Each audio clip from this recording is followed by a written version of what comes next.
it's Ollie from Rad Season, and we're here with Chris Thomas, who's a film director from based over in the UK in London. And Chris, was wondering if we could just dive straight into it. If you'd be able to just tell me what you're up to at the moment, and how did you get into filming? So filmmaking was kind of born from doing skateboard films in my teens, recreating Jackass and stunts like that. But yeah, that's kind of what kind of got me into filmmaking, picking up the camera, and then I kind of got more into sort of documentaries. I don't know, I always saw filmmaking as a bit of a hobby. I didn't really see it as sort of a career thing. And it wasn't until I kind of went to college, did like a media diploma, that I thought, yeah, I wouldn't mind sort of doing directing, filmmaking for a living. And yeah, I started to get more into sort of narrative and continuing documentary as well. And yeah, I feel kind of lucky to sort of be able to do that for living, I guess.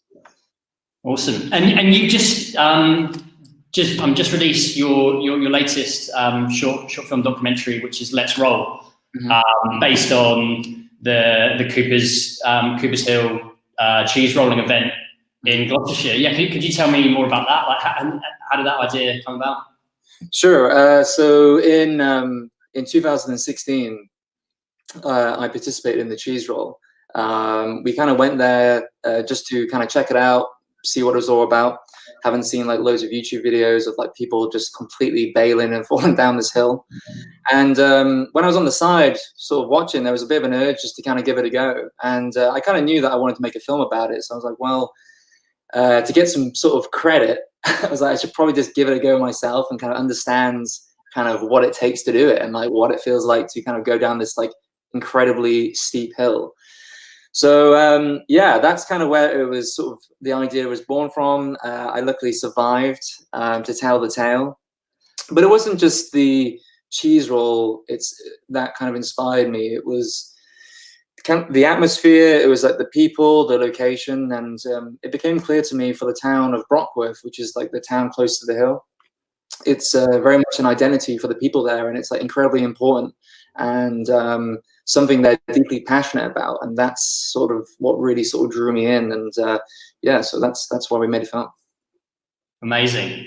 And yeah, how was it doing it? I mean, like, were you worried, or were you sort of goaded into it by mates, or you thought, okay, like, I've got to do this just to get the cred before filming? Or? Yeah, I think I don't know. I've always just thought, I don't know. I try and keep like an open mind when it comes to this kind of thing. I was like, well, you know, I should probably just give it a go.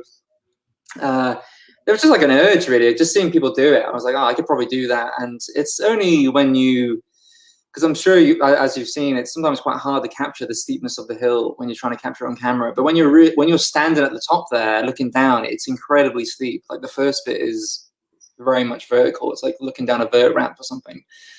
And yeah, so it was actually my own doing. But now that the film has been finished and people are watching it, it's also kind of something good to kind of talk about as well. That, and certainly for the people, because I'm not like local to the area, but I think for the locals, I've earned some credibility there because I've done it.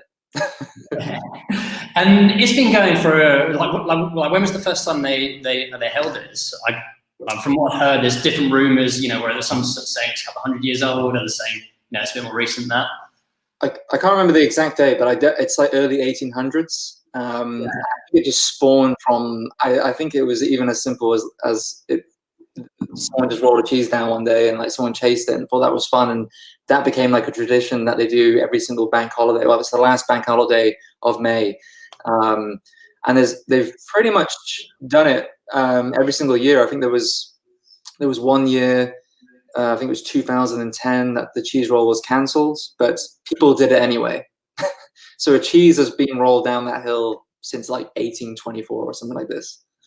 That's amazing. And yeah, unfortunately they can't run it this year because of COVID-19. But presuming, you know, they're going to be back again next year or whenever they can to.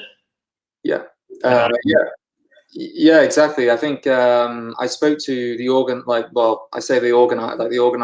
a few weeks ago, and yeah, they're deeply saddened they can't do it this year, but next year will be back to what it normally is.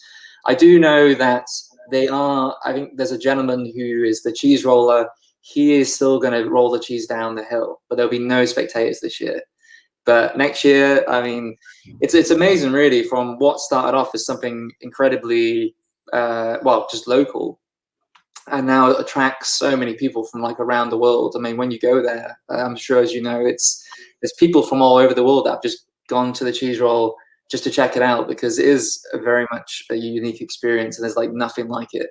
And it's exciting, it's terrifying, yeah.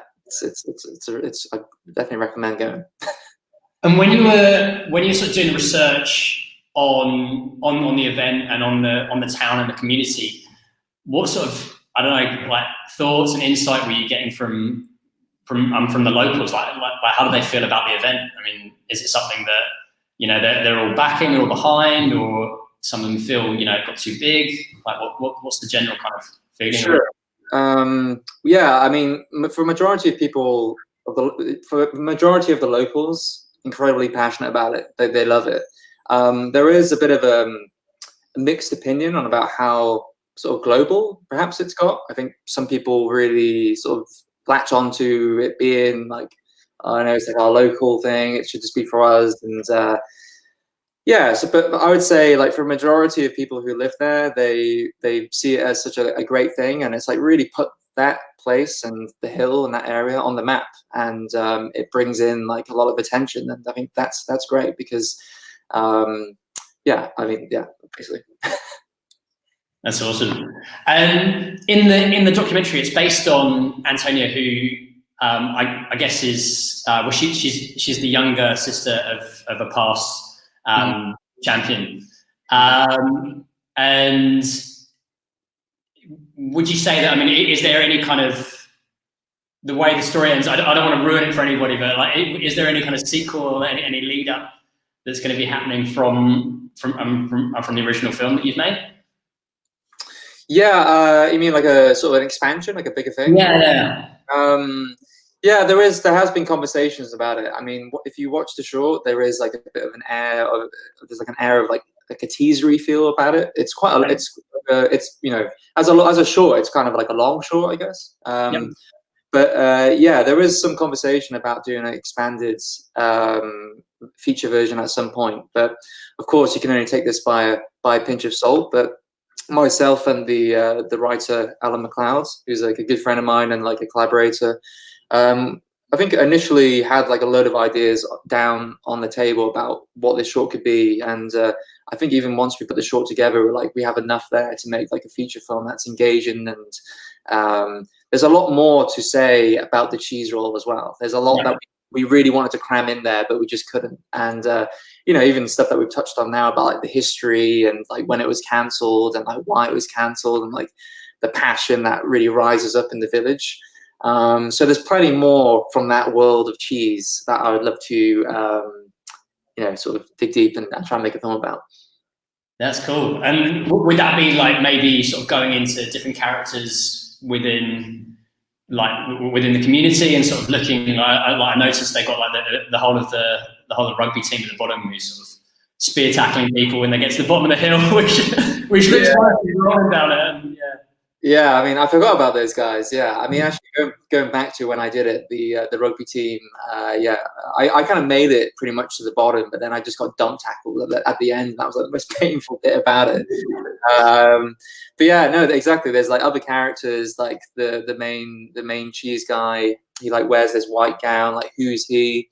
If you watch the film, it's like, you know, where's the brother? What's he doing? What is he going to come back? And yeah, there's just like, there's so much more there, like that I would love to expand on. You know, like, you know, expand on the main character and why she really feels that cheese rolling is the way to go to become someone. But I guess when you're in an area like that, that's, you know, I don't want to say there's not much going on, but and when that's such a landmark of like your local place, of course, that feels like an opportunity there to do something and to become somebody.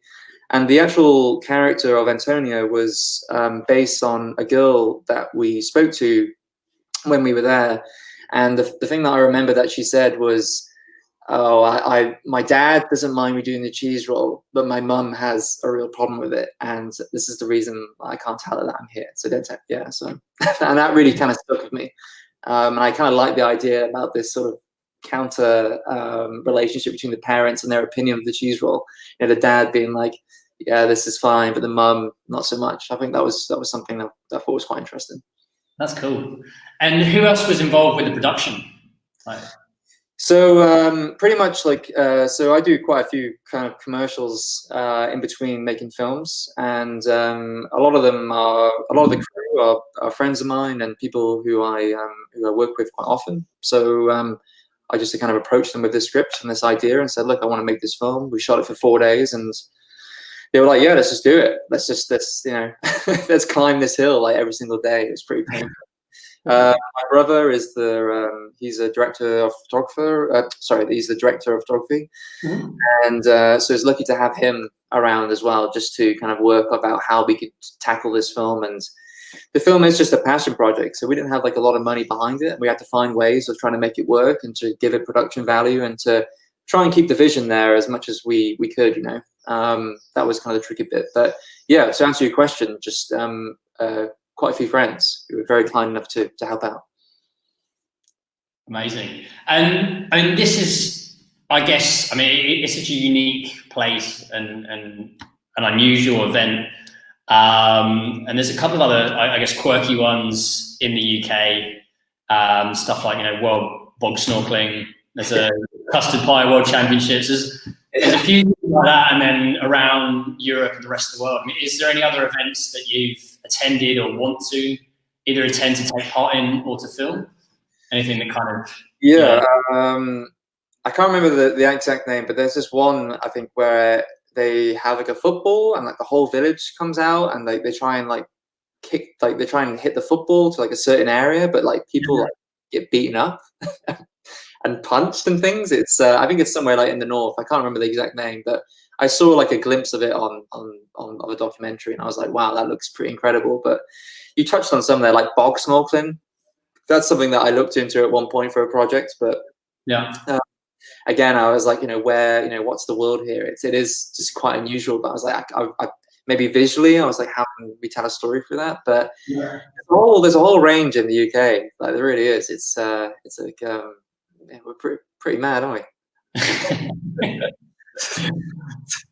It keeps things interesting, you know. That's like exactly. But yeah, I think that's I'd love to like go to all of them, I must say, and just do like a little documentary just to kind of see where it's about, because I mean, just to see where the passion comes from. Yeah, amazing. And any other projects that you have coming up? Yeah, so I was meant to be shooting this month. I was going to the US to do a storm chasing project because I have like quite a big interest in like extreme weather, and that was the next thing. But again, like everything else right now, that's been pushed back, and we'll aim to give that another shot next year, hopefully. Continue. And where would that be? Is that sort of around the East Coast and sort of looking at like extreme weather? It's like in Tornado Alley. So the past 2 years I've gone storm chasing there, like in Oklahoma and Kansas and Nebraska, and doing quite a lot of photography on like tornadoes and like supercells and things like this. And we also try to basically it's a fictional film, so we're just trying to work out ways and how we can film put an actor into the real world of storm chasing, and of course without it being too dangerous. But we're not intercepting any tornadoes or anything, so we just have to kind of learn about a little bit about what it's like to be there. And that'd be exciting, but again, like super early days, and it's unfortunate we couldn't do this year, but of course like there's way more important things right now. And is sort of travel on the cards? I mean, is that something that are you traveling quite a lot normally for different projects and sort of filming things all over the world? Or it's like the great thing about filmmaking is you do tend to go to different countries, and I've shot in Portugal to to Germany to just my last job was in Kazakhstan. That was pretty cool. Yeah, so it's just and you get to meet different film crews and different people, and get a sense of some of the way that they work, and yeah, I really really enjoy that. I love meeting people, and if I get to film there as well, it's great. And yeah, so I'm lucky with that. And some projects come out really good, some not so much, but just hide those. So yeah, it's been cool. A lot of the stuff, of course, I do here in the UK, but there's a few jobs that take you to different countries and places that you would never think that you would ever go to. That's cool. And is it a mixture, would you say, between sort of commercial and then passion projects as well? Yeah, I'm just generally in a cycle of I do some commercials, and then I might put a bit of money from those to one side, and then I'll do a passion project then. And majority of the time, passion projects are the films that I tend to show people. I guess because they tend to be projects that I've had an input in terms of writing, and there's no extra heads that are telling you how to make stuff, and it's just single-handedly just something that's from the brain, and so if it is really bad, then obviously I've got myself to blame. But ultimately, I enjoy that process, writing a script, finding a way to shoot it, and getting a reaction from it, and hopefully a good one. Sometimes it can be bad, but majority good. Cool, man. And yeah, I guess if anyone's trying to get in contact with you, what's the best way? Yeah, so my website is clthomas.co.uk. I'm on Vimeo as well, but I think pretty much from my website it all links to any of my films. So if interested in checking anything out, you can see it there. And yeah, any other questions about anything, you can always drop me an email. Awesome. Chris, yeah, thanks for your time, man. And look forward to seeing the extended version of that. Maybe a few years to come, you might see it. But no, keep it there. But thanks for chatting, and hopefully I answered the questions okay for you. Awesome. Thanks, man. Cheers. Cool. Thanks, Ollie.